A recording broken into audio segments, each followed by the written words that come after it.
पहले गुजरात की ही बात कर लेते हैं आपसे। एक बड़ा दर्दनाक हादसा हुआ। नहीं, जितने मेरे पास अल्फाज नहीं है उस इंसानियत से दर्दनाक वाक़े के बारे में बयान भी कर सकूं। जब मैं सोचता हूं कि रात के अंधेरे में जो लोग अपना एक त्यौहार मनाने के लिए, रिलीजियस त्यौहार मनाने के लिए और पानी में गिरते हैं, क्या बीती होगी उन लोगों पर। यानी एक दर्दनाक तकलीफदेह बात है। हम तो सिर्फ ये उम्मीद करते हैं कि देश के प्रधानमंत्री श्री नरेंद्र मोदी और उनकी सरकार जो गुजरात में है वो मरने वालों से इंसाफ करेगी, सिर्फ जबानी खर्च ना हो, मरने वालों को ये पता चल जाए, यकीन हो जाए कि इंसाफ हो रहा है। आप एक टिकट बेचने वाले को केस बुक करते हैं, ये क्या है भाई? उसको बनाने वाला कौन, उसको क्यों टेंडर दिया गया, और बगैर उसका फिटनेस हुए किसने कह दिया कि जनता उसको इस्तेमाल कर सकती है? ये मुद्दा है। देखिए, आप सिर्फ बोले जाएंगे इंसाफ होगा, हम आश्वासन देंगे, सब जबानी खर्च है।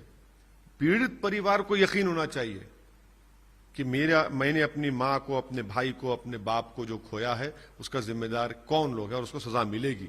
एक्सग्रेशिया से तो जान वापस आने वाली नहीं है। इंसाफ करने से उनको इत्मीनान होगा कि हाँ, जिन्होंने गलती की उनको सजा मिलेगी। बीजेपी ये कह रही है कि ऐसे मौके पे दीगर पार्टियां ऐसे मौके पर नहीं कोई, मैं लाशों के ऊपर सियासत नहीं करता हूं, ना करूंगा कभी। 40 लोग गुजरात में नकली शराब पीकर मर गए, कौन जिम्मेदार है उसका बताइए?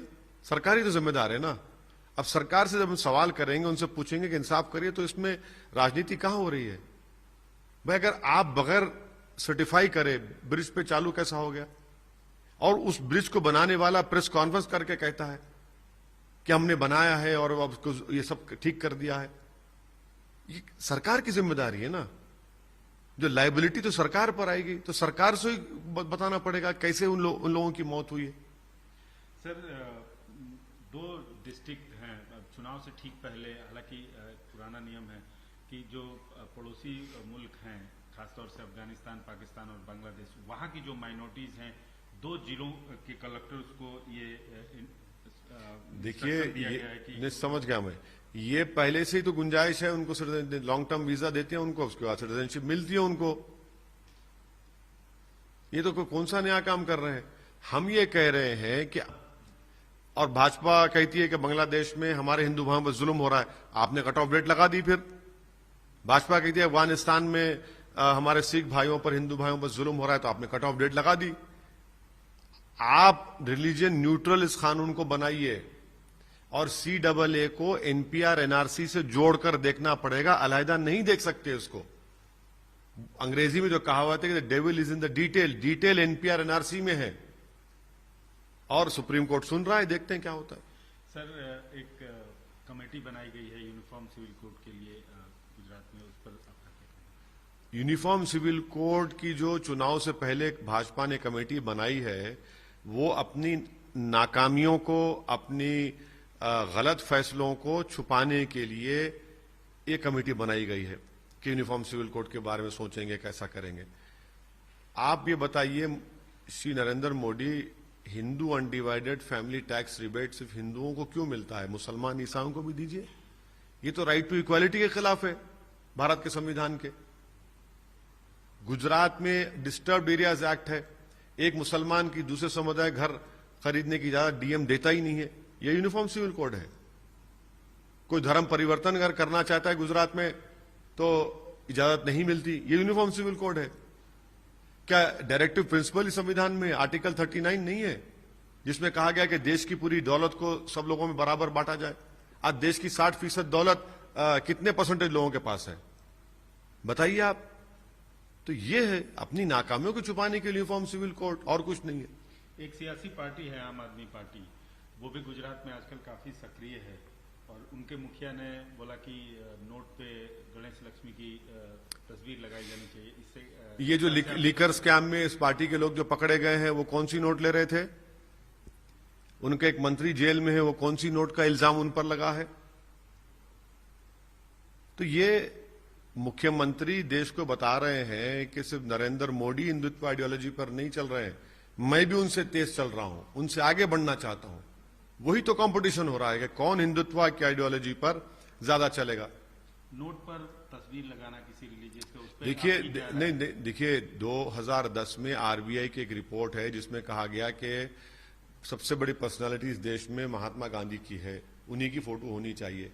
उस रिपोर्ट को लेट अरुण जेटली साहब जब मिनिस्टर थे, उस वक्त एमपी होते थे हमारे दोस्त कीर्ति आजाद साहब, उनके सवाल के जवाब में उन्होंने कहा था कि मोदी सरकार उस रिपोर्ट को मानती है। मद्रास हाईकोर्ट, एक और हाईकोर्ट ने एक पिटीशन को रिजेक्ट कर दिया कि जो मांग कर रहे थे कि और पर्सनालिटीज की फोटो हो। मैं नहीं चाहता बहस मुसलमान कि हमारे मुसलमानों के मुकद्दस फोटोज लगाए जाए। अरे भाई क्या वो रोड सिस्टम कहां नहीं रखते, किधर किधर नहीं रखते लोग नोट।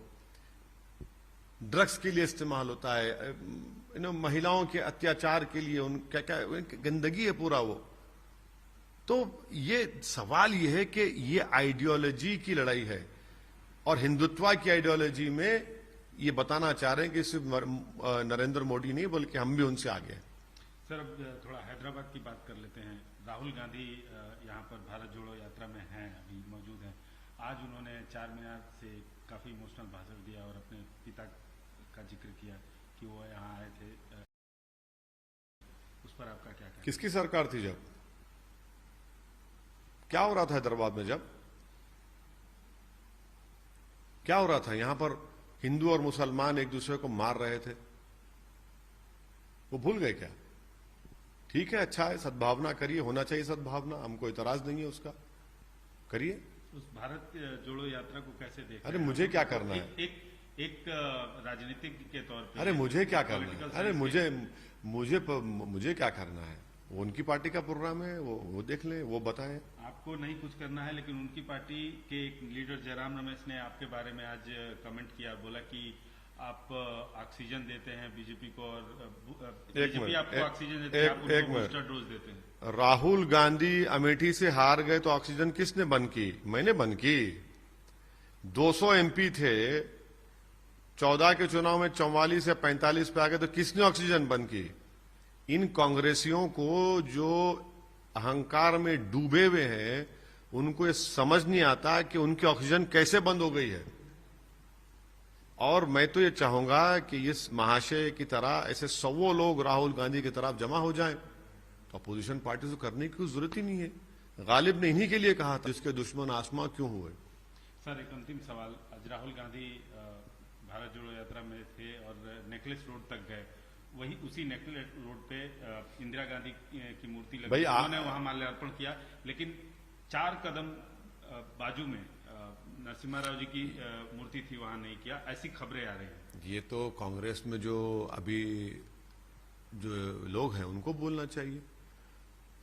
हमारे दोस्त हैं सीधर बाबू करीमनगर के, उनको बोलना चाहिए ये बात, उनकी पार्टी के लोगों को बोलना चाहिए। हम क्या बोलेंगे? हमसे सवाल ही करना गलत है। तो कांग्रेस पार्टी को बताना चाहिए कि वो क्या वजह है।